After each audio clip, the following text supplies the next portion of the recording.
the Board of Education and Diversity in Public Education.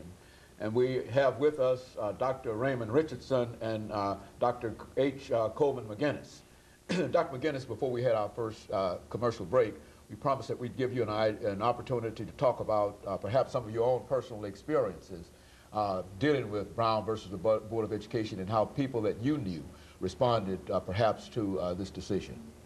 Well, I certainly remember as you know, an 11 or 12-year-old child, the hoopla that came out in Richmond, and I actually was pleasantly surprised when I moved to Nashville that the environment did seem somewhat different. The governor of Tennessee, when he called, Governor Frank Lemon, when he called the state militia out, it was to ensure that the black children were able to get into the schools and obey the court orders, as opposed to what Faubus was doing in Little Rock and some of the other southern governors. I think the key thing to remember here is that culture change is a very slow thing. And a very subtle and undercurrents. You just aren't going to see this from day to day or even year to year. It's taken us 25 years since the merger of UT Nashville and Tennessee State to get to the point where we are now, which I think is a very positive and very constructive thing. But we didn't get there easily. It's taken a lot of battles, a lot of arguments, a lot of debates, a lot of soul-searching in many respects to go through a series of stages, because there was a lot of resistance to the merger. There was a lot of resistance to the '84 stipulation of settlement for a number of reasons. The current decree we're operating under, we really took a year to work on this. The various parties negotiating. I mean, in some cases, as I'm sure Ray will agree, you have to do some negotiating even among yourselves before you can start talking about negotiating with the other folks who are involved in this. But we had the leadership of the person who's now the monitor in this case, Carlos Gonzalez from Alabama, who helped put this together.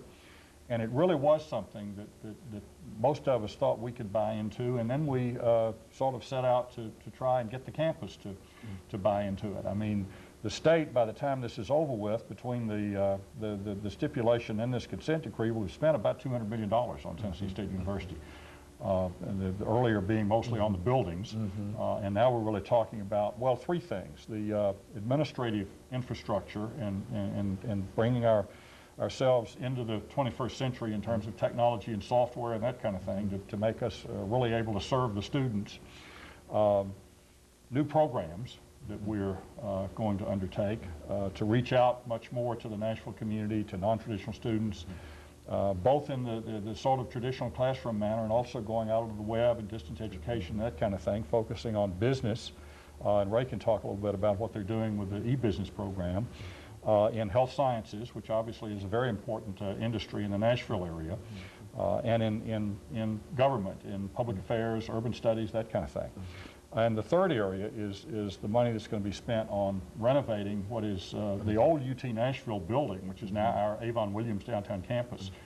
We've got $14 million now to renovate that campus and to really make it into the show place, and a place not only for classes, but the kind of place that folks in downtown would like to come by and have lunch or put on some cultural kind of programs and just make it something that becomes really a central part of life for downtown Nashville. Very good. And of course, Dr. Richardson, over this last couple of minutes, would you say that the state of Tennessee is now making an earnest effort in terms of trying to provide the resources necessary for institutions like Tennessee State University?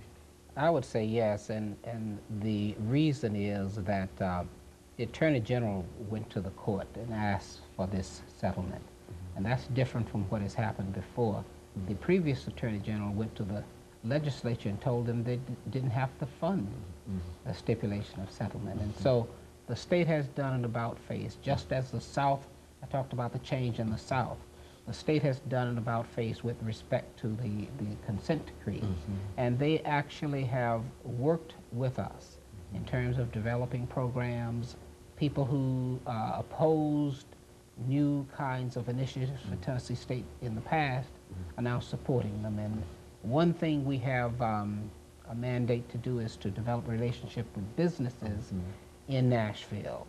And we've gone this route. We've developed relationships with IBM, Lotus, Sun Microsystems. We're on the brink of developing a relationship with Hewlett-Packard, with Oracle. And what we've done is to develop a lot of new kinds of skills for students. And those new skills have allowed students to do things they've not been able to do in the past. And we're going to use that to expand now to the local community to bring those same skills to Nashville. Very good. And of course, I think as we make preparations for the final commercial break, let me thank the two of you for coming by, because we will be joined on this third segment by another individual from Tennessee State University to talk about the Office of Minority Affairs there. So let me thank the two of you for giving us the excellent information that you've given us. And let me have this first commercial break, and then we'll be back with our audience following this very, very short commercial break.